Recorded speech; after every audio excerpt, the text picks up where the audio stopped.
Saan na kayo?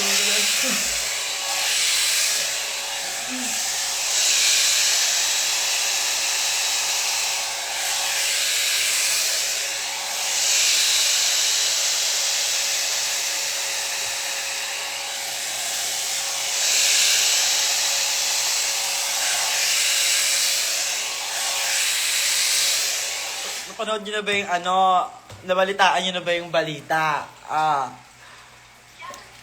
Bakala!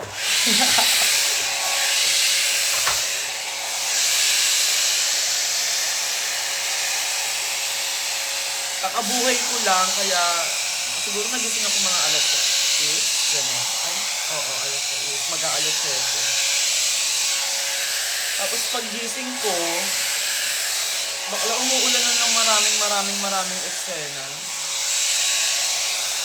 Pakalat-kalat na yung mukha ko sa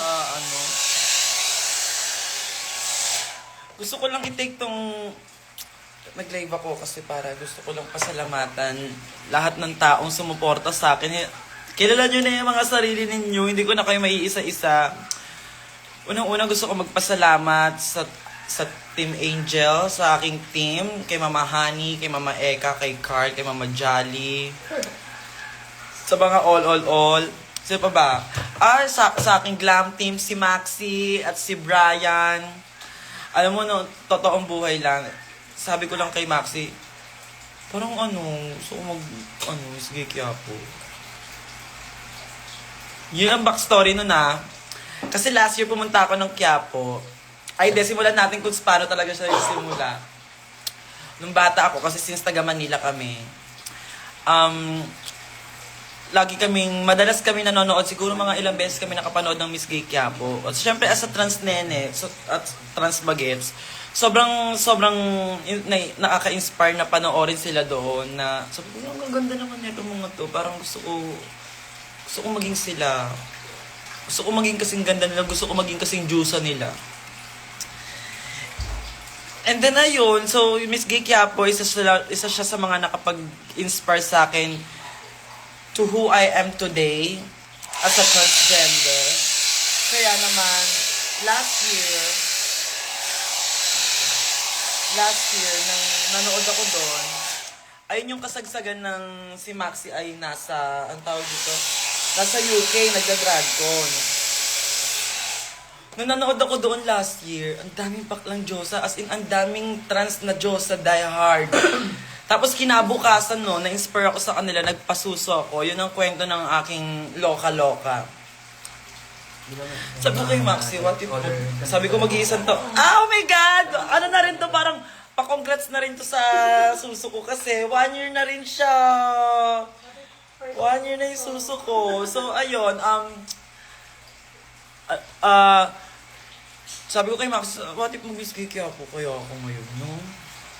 Pampakilig lang. Tapos parang mga ilan na, matagal ko na yung mga sinabi sa kanya, parang pagpasok nung December, sinabi ko na yun sa kanya.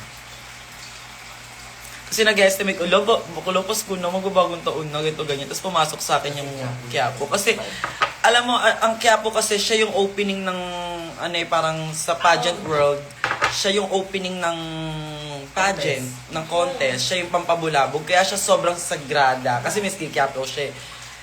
Tapos, ang tawag dito, ayun yung weight kasi ng mga trans na para panata nila. Okay. Kaya sabi ko, ay, dapat ma-experience ko to. Kasi noon pa, sabi, ginugusto ko na siyang ano yung feeling pag tumapak dyan sa stage? Ano yung pakiramdam pag lumalabang ka ng pageant na pukpukan? Ganon.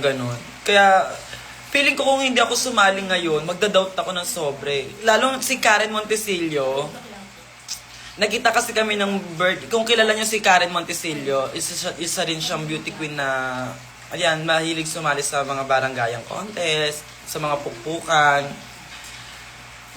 Sabi niya sa akin, alaga, sumali ka na ng Miss Gay Quiapo. Totoo ba? Gusto mo ba? Tapos ever since nung nakausap namin siya, itong si Maxi, gusto mo ba Miss Gay Quiapo? Tapos parang ang una ko sagot kay Maxi, carry ko lang naman sis, ito ganyan. Tapos edi lumipas na yung mga ilang araw. Si Maxi talaga yung sobrang talagang parang siya pa yung mas lalaban kaysa sa akin. Alam mo yun yung parang hindi pa nangyayari yung hindi pa nangyayari, hindi pa dumadating yung araw. Na ano yun na, ay sis, pasabog to, masaya to, ganito ganyan. Sali ka, support kahit dalawa lang tayo, ganito ganyan, support kita. Tapos hindi ko siya binibigyan ng final answer ko kasi undecided pa ako sa totoong buhay lang. Kasi syempre nakakaba-kaba, sumali. Bakla sasali ka ng pageant na ang mga kalaban mo, mga Diyosa talaga na hard Diyosa, talagang buong buo.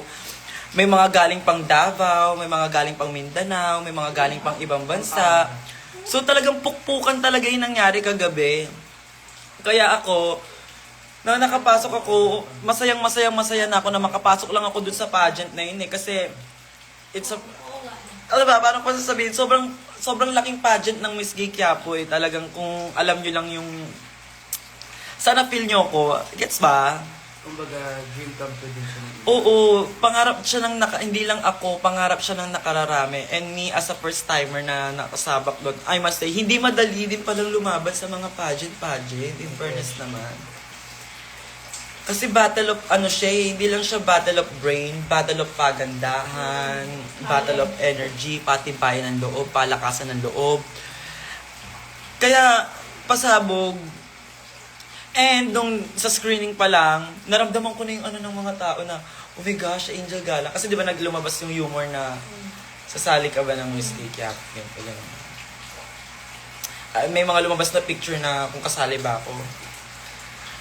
Tapos ang dami na nagme-message sa akin na alaga, abangan ka namin sa ganito ganyan. So yung mga supporters natin talaga na gusto din talaga nila ako makita doon. And thank you so much kasi naniwala kayo sa akin at sinuportahan niyo ako doon. Kasi kung hindi naman dahil sa inyo, hindi ko rin naman ipupush yun eh. Kung hindi sa mga tao nag-push sa akin. Hindi ako sasali doon. Kasi kung saan nyo na lang hinahanap si Kiana, nagpapahinga siya. Yes, sure you can ask.